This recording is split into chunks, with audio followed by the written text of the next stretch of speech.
As if air travel wasn't already unbearable and torturous, a new controversial idea is now emerging, the so-called double-decker plane seats. Yay or nay? Let's discuss, but before we do, you gotta look at imagery of what the double-decker plane seats would look like. Okay, so no, the answer is nay. Why are they doing this to us, John? Like, John, when are we gonna finally put our foots down?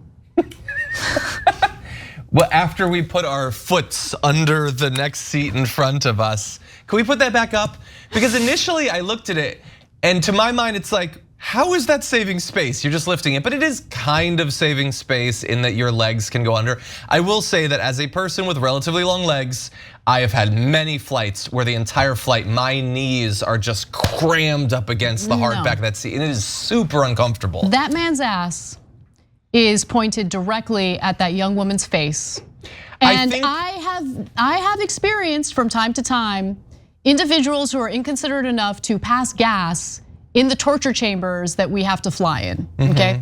Which denies I'm not you the full use and interested in enjoyment of your having land. anyone's ass pointed directly at my face during a flight, ever. Well, okay, I've looked into this. They've actually thought of this. Can you put the photo back up? So look, I shared the same thought. The fact that he's sitting like that. You can actually recline it slightly more, turn over and lay face on it. And I think that's a much better idea. I'm kidding. Look, you kind of get more leg room. Kind of. No, John. It would be harder for like someone to like turn around and look back over the seat because they're not gonna see you down there. They're gonna see the next person. Let's talk about the seat designer. You ready for that? You ready to talk about the seat designer? All right, well, he's a 23-year-old, which means his opinion shouldn't matter. How are you an aircraft seat designer at 23? That seems I don't so know. specific. I don't know. They're like, let's find someone who might not know what they're talking about. Oh, come on. At 23, I know, they went through college, they've done the job for a few years. No, 23-year-olds know everything, and they should totally make decisions about the design of these plane interiors and all of that. So he's a 23-year-old airplane seat designer named Alejandro Núñez Vicente, and he believes that the double level seating is the future of economy travel. He says most of the times when they show you something new, everyone hates it at first. Oh, does he think that we'll grow to love this? Anyway, they're scared of change. But the more you show it, the more you develop it, and the more they see it, the more they get used to it. That doesn't mean that they're going to like it. And that doesn't mean that it's better. It doesn't mean that it's better. I mean, I just love it. He's like, no. I mean, there have been a lot of pretty awful changes in flights, and people have just, sucked it up and dealt with the terrible abusive behavior or abusive treatment, conditions, whatever you want to call it. I mean, you look at the way flights were back in the day, decades and decades ago.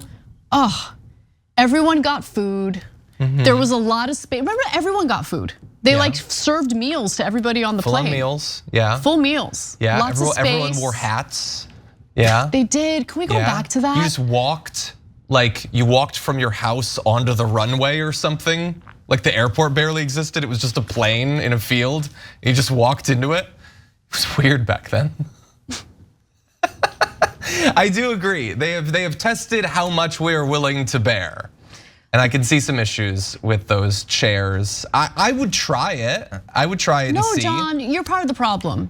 Because you provide an opening for this garbage. Like you can't do it. When are we gonna get militant in rejecting stuff? Like when, I'm not interested in compromising. We should find and destroy the prototype. Yes. Burn it. That's what we should do. Jesus Christ, Can we put it up again? Can I see this thing? Because I was told that I would start to like it the more I see it. Nah, I still don't really like it. See, here's the thing. It is one thing to just have your legs out. That's nice. Now picture the girl in the pink standing up. How does that work? Now maybe she could easily slip out. She could contort herself like a gymnast to get out of there. But like the third person in, like you'd have to kind of half crawl out of there. I hate all of this. And how much taller are planes in the future? There isn't that much vertical space. Okay, so let's talk about, look, you kept mentioning the legroom, right? And so apparently our producer Aishwarya agrees that while the legroom might be a huge plus, it might be, there's some other stuff. There's the real selling point, okay? Many airlines and many big players of the industry are trying to push us to put more passengers into the aircraft. It's not our main priority and our main goal, but with this kind of design, it's also possible. Oh, okay, like so this is gonna help them maximize their profits by stuffing more people into the flight. Oh, great, then I've changed my mind. Then this is great. I would love to have a man's ass pointed directly toward my face, especially during lengthy flights. Can't wait. Yeah, I was kind of against this. I didn't realize that it would be good for the airline's profit margins. Now I feel better. Again, looking at the photo, I don't even know why that saves space. I don't know, yeah, theoretically, if you just stack people higher, okay, then you can make a plane that's 100 feet tall and you can stack more people. That doesn't make it a good idea. I mean, that young woman is smiling, so she must love it. That's true. I mean, we should accept it. Yeah, strong hostage video vibes in that smile. Totally. But she does have her legs all the way out, and that does seem kind of nice. But you'll also notice that that chair is not gonna recline a millimeter. No. And that is really uncomfortable. That's such a good point. I didn't even notice that until you mentioned 100%. It. By the way, maybe one of the reasons why I'm not as against this as you is just I can like project forward to where this is gonna go. Can we put up that photo one more time? Because right now, what you're seeing right there is being pitched as the future of plane travel. How many decades are we away from that being the future of housing? Like your only option to own a home. Be careful, John. Is you can have a row of 3 seats.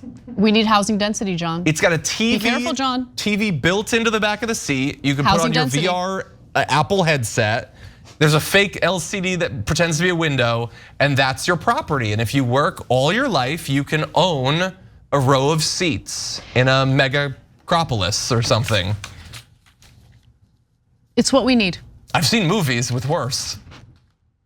I want to find a 2-acre plot of land in the middle of the country that no one wants to go to and just live there. And raise deer dogs. Absolutely. Thanks for watching The Young Turks, really appreciate it. Another way to show support is through YouTube memberships. You'll get to interact with us more. There's live chat emojis, badges. You've got emojis of me, Anna, John, JR. So those are super fun. But you also get playback of our exclusive member-only shows and specials right after they air. So all of that, all you gotta do is click that join button right underneath the video. Thank you.